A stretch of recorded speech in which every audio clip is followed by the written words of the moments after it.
শরৎ মুখোপাধ্যায়ের লেখা মণিমালা।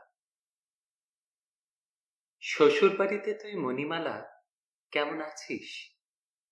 নতুন সংসার, ঘরকন্যা তোর পছন্দ হয়েছে?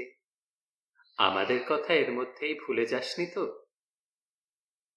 কখনো এ বাড়ির জন্য মন কেমন করে না, নাকি মাঝে মাঝে করে? আমরা চার ভাই আর কলরব মুখর বাড়িটি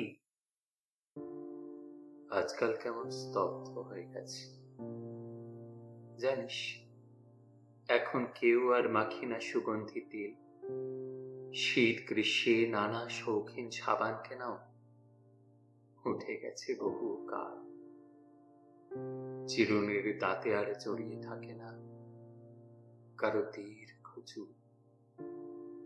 শুধু হাঁ করে তাকিয়ে থাকে ড্রেসিং টেবিল তো শূন্যে মুখ চেয়ে।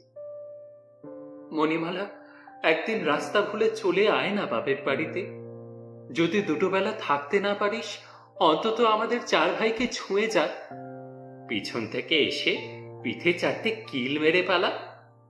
কি করে পালাবি? তোর পায়ের শব্দ যে আমরা চিনি। বাবা ঠিক ডেকে উঠবে, কে ওখানে? তখন চপ্পলে পায়ের পাতাটি তোর থমকে দাঁড়াবে না? জানিস রে, ইদানিং বাবা বড় একা হয়ে গেছে। কে আর দুবেলা বসে গল্প করবে, আঁচড়ে দেবে চুল? কে আর শাসন করবে মনির মতো ভালোবেসে? তোর সে কি কান্না, সে কি কান্না মনে পড়ে মণিমালা? আমরা যেন দূর করে দিচ্ছি তোর আঁচলে কারোর খুঁট বেঁধে।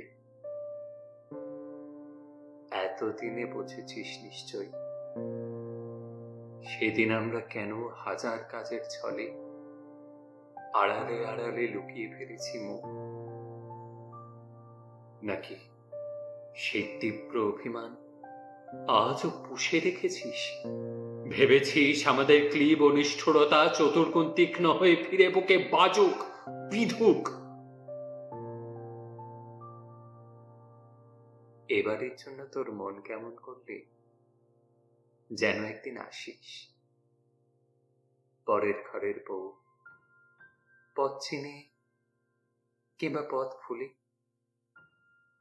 কপালে সিঁদুর তোকে কেমন মানাচ্ছে, সুখ কেমন ফোটাচ্ছে আমরা দেখতে চাই। এসে গানের খাতাটি যেন নিয়ে যাস মনে করে। আমাদের বাড়ি বড় নিস্তব্ধ, গুহার মতো শান্ত হয়ে গেছে। কে আর গানের চর্চা, কে আর প্রাণের চর্চা করবে তুই ছাড়া?